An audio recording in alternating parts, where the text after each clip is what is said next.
പള്ളികൊണ്ടേശ്വര ക്ഷേത്രം ലോകത്ത് പരമശിവൻ ശയനം ചെയ്യുന്ന രീതിയിലുള്ള വിഗ്രഹപ്രതിഷ്ഠയുള്ള ഏക ക്ഷേത്രം തിരുപ്പതി ചെന്നൈ ഹൈവേയിൽ തമിഴ്നാട് ആന്ധ്രാപ്രദേശ് അതിർത്തിയിൽ ഊറ്റുകോട്ട എന്ന ഒരു ഗ്രാമമുണ്ട്.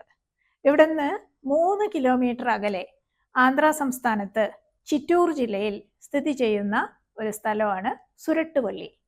ഇവിടെയാണ് ലോക പ്രശസ്ത ശിവക്ഷേത്രമായ പള്ളികൊണ്ടേശ്വർ ക്ഷേത്രം സ്ഥിതി ചെയ്യുന്നത്. ഈ ക്ഷേത്രത്തിൽ പരമശിവൻ പള്ളി കൊണ്ടിരിക്കുന്നു. ലോകത്ത് പരമശിവൻ ശയനം ചെയ്യുന്ന രീതിയിലുള്ള വിഗ്രഹപ്രതിഷ്ഠയുള്ള ഏക ക്ഷേത്രമാണ് ഇത്.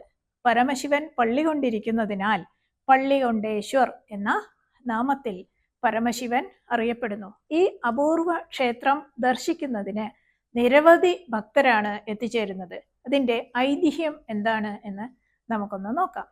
ദേവന്മാരും അസുരന്മാരും ചേർന്ന് പാലാഴി കടയാൻ തുടങ്ങി.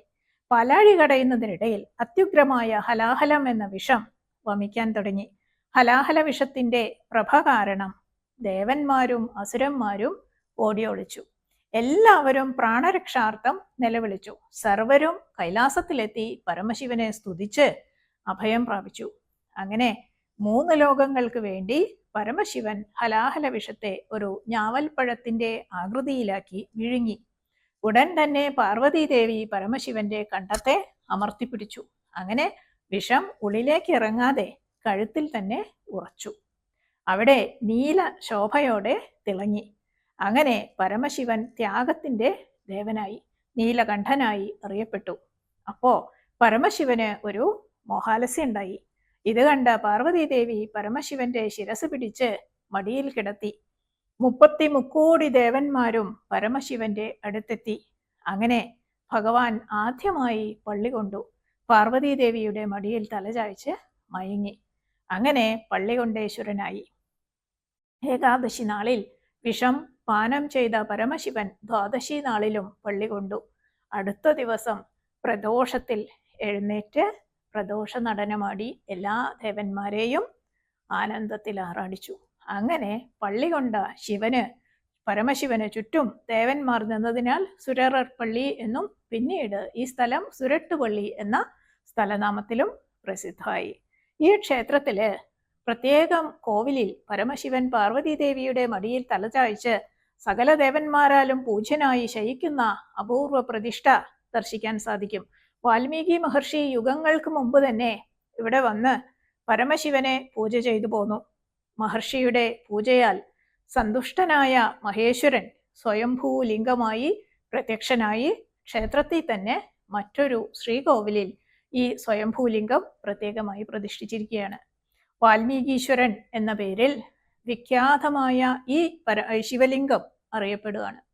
രാവണവധത്തിന് ശേഷം ശ്രീരാമൻ സീതാ ലക്ഷ്മണ ഭരത ശത്രുഘ്ന ഹനുമാൻ എന്നിവരോടൊത്ത് സ്വന്തം കൈകളാൽ പ്രതിഷ്ഠിച്ച ഒരു ശിവലിംഗവും ഇവിടെയുണ്ട്. രാമലിംഗേശ്വരൻ എന്ന പേരിൽ വിഖ്യാതമായ ഈ ശിവലിംഗം ക്ഷേത്രത്തിൽ മറ്റൊരു സന്നിധിയിൽ പ്രതിഷ്ഠിച്ചിട്ടുണ്ട്. അതുകൊണ്ട് തന്നെ അപരരാമേശ്വരം എന്നും ഈ സന്നിധി അറിയപ്പെടുന്നു. രാമേശ്വരം തീർത്ഥാടനത്തിൻ്റെ അതേ ഫലങ്ങൾ ഈ ക്ഷേത്ര ദർശനം കൊണ്ട് സാധ്യമാവുന്നതാണ്.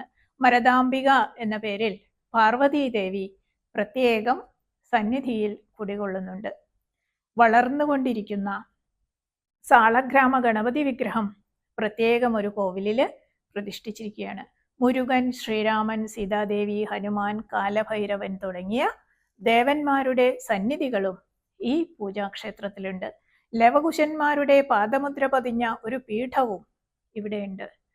അപ്പർ, സുന്ദർ, തിരുജ്ഞാന സംബന്ധർ തുടങ്ങിയ ശൈവജ്ഞാനികൾ തേവാരം പാടി സ്തുതിച്ച മഹാക്ഷേത്രമാണ് ഇത്.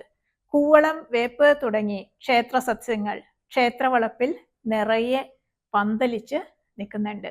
ഗംഗയ്ക്ക് സമമായി അരണി എന്ന ഒരു നദിയും ഇതുവഴി ഒഴുകുന്നുണ്ട്. സകല ദേവീദേവന്മാരുടെയും സാന്നിധ്യമുള്ള ഈ ശിവക്ഷേത്രം ഭഗവാൻ ആദ്യമായി പ്രദോഷത്തിൽ നടനമാടിയതുകൂടിയാണ്. ആദ്യമായി പ്രദോഷ പൂജ നടന്നതും ഇവിടെയാണ്. അതിനാൽ പ്രദോഷക്ഷേത്രമെന്നും സുരട്ടുപള്ളി എന്നും ഇതറിയപ്പെടുന്നു. പള്ളികൊണ്ടേശ്വര ക്ഷേത്ര ദർശനത്താൽ സകല രോഗ ദുരിതാദികളും നീങ്ങും. വിഷഭയം അസ്തമിക്കും. ശിവജ്ഞാനം ലഭിക്കും. അതിനാൽ മോക്ഷവും ലഭിക്കും. സംശയമില്ല. എല്ലാവരെയും ഭഗവാൻ അനുഗ്രഹിക്കട്ടെ എന്ന് പ്രാർത്ഥിച്ചുകൊണ്ട്